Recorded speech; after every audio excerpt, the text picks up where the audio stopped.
ഇലഞ്ഞി ഗ്രാമപഞ്ചായത്ത് ഭരണസമിതി പുതുതായി തെരഞ്ഞെടുക്കപ്പെട്ട CDS അംഗങ്ങളെ ആദരിച്ചു. ഗ്രാമപഞ്ചായത്ത് ഹാളിൽ പ്രസിഡന്റ് KG ഷിബുവിന്റെ അധ്യക്ഷതയിൽ നടന്ന ചടങ്ങിൽ CDS ചെയർപേഴ്സൺ കുമാരി പ്രസാദിനെയും വൈസ് ചെയർപേഴ്സൺ അനിത ബിജുവിനെയും മറ്റു CDS അംഗങ്ങളെയും പൊന്നാട അണിയിച്ചു.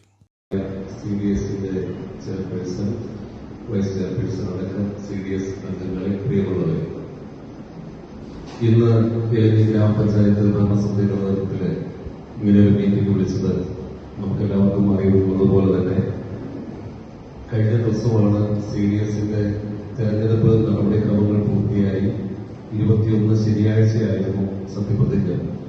ഒരു സർക്കാർ ഉത്തരവിന്റെ അടിസ്ഥാനത്തിൽ പോരുന്ന പഞ്ചായത്ത് തെരഞ്ഞെടുപ്പ് പോലെ തന്നെ വന്ന ഒരു തെരഞ്ഞെടുപ്പ് പ്രക്രിയയുടെ പൂർത്തീകരണമാണ് അന്ന് നടത്തിയത്. അപ്പൊ അത് ഒരു കാരണവശാലും നമ്മളുടെ ആരുടെയും സമയത്തിനനുസരിച്ച് മാറ്റിവെക്കാൻ പറ്റുന്ന ഒരു പ്രക്രിയയല്ല. അപ്പൊ അതുകൊണ്ടാണ് കൃത്യമായി 21-ാം തീയതി 10 മണിക്ക് തന്നെ CDS ചെയർപേഴ്സണും വൈസ് ചെയർപേഴ്സണും അധികാരമേറ്റതും മറ്റുള്ള അംഗങ്ങളെ സത്യപ്രതിജ്ഞ ചെയ്ത് അധികാരമേറ്റത്. അപ്പോൾ അന്ന് നമുക്ക് പല മെമ്പർമാരിൽ ഭൂരിപക്ഷം ആളുകൾക്ക് വന്ന് മറ്റ് പരിപാടികൾ ഉണ്ടായിരുന്നതുകൊണ്ട് പങ്കെടുക്കാൻ പറ്റാത്ത സാഹചര്യം അവരെ അറിയിച്ചതാണ്. അതിന് പകരമായിട്ടാണ് ഇന്ന് നമ്മൾ ഇങ്ങനെ യോഗം വിളിച്ചിട്ടുള്ളത്. നമുക്കറിയാം, പഞ്ചായത്തും കുടുംബശ്രീയും ഇണചേർന്ന് പോകുന്ന, ഇടപഴകി പോകുന്ന, അതായത് ഒന്നിനെ മാറ്റി നിർത്താൻ പറ്റാത്ത രീതിയിൽ ഉള്ള ഒരു ബന്ധമാണ് ഈ ത്രിതല പഞ്ചായത്ത് സംവിധാനങ്ങളിൽ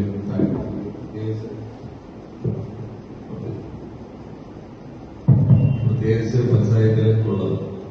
കാരണം പഞ്ചായത്ത് സമിതി എടുക്കുന്ന എന്ത് കാര്യങ്ങളും അത് താഴെത്തട്ടിൽ, അത് വാർഡ് തലങ്ങളിൽ, അത് ADS, അങ്ങനെ വരുന്ന കുടുംബശ്രീ യൂണിറ്റുകൾ, അവിടെയെല്ലാം എത്തി ഈ പഞ്ചായത്തിന്റെ ആ പ്രക്രിയ, വികസന പ്രക്രിയകളുടെ മാലിന്യ ക്ഷേമകാര്യ പ്രവർത്തനങ്ങളിൽ എല്ലാം, ആരോഗ്യ രംഗത്ത് എല്ലാ കാര്യങ്ങളിലും സജീവമായി ഇടപെടുന്ന ആളുകളാണ് കുടുംബശ്രീ പ്രവർത്തകർ എന്നുള്ളതുകൊണ്ട് ഇത് രണ്ടും പരസ്പര പൂരകമായി പ്രവർത്തിച്ചു പോകേണ്ട ഒരു സംവിധാനമാണ്. അതുകൊണ്ടാണ് നമ്മളിപ്പോ തെരഞ്ഞെടുത്ത് വന്ന ADS അംഗങ്ങൾ, അവര് CDS അംഗങ്ങളായി മാറിയവർ. അപ്പൊ അവരൊക്കെ ഇനി നമ്മളൊരു കൂട്ടായ്മയിൽ ഇതുവരെ എന്തൊക്കെ ഉണ്ടായിരുന്നോ തെരഞ്ഞെടുപ്പ് പ്രക്രിയയിൽ ഇവിടെ ഇരിക്കുന്ന ഞങ്ങൾ മെമ്പർമാരെ പോലും എടുത്താൽ അറിയാം, വിവിധ ചിഹ്നങ്ങളിൽ, വിവിധ പാർട്ടികളുടെ ലേവലുകളിൽ വരുന്ന മുന്നണികളിൽ അല്ലെങ്കിൽ സ്വതന്ത്രരെയൊക്കെ മത്സരിച്ച ആളുകളുണ്ടാവും.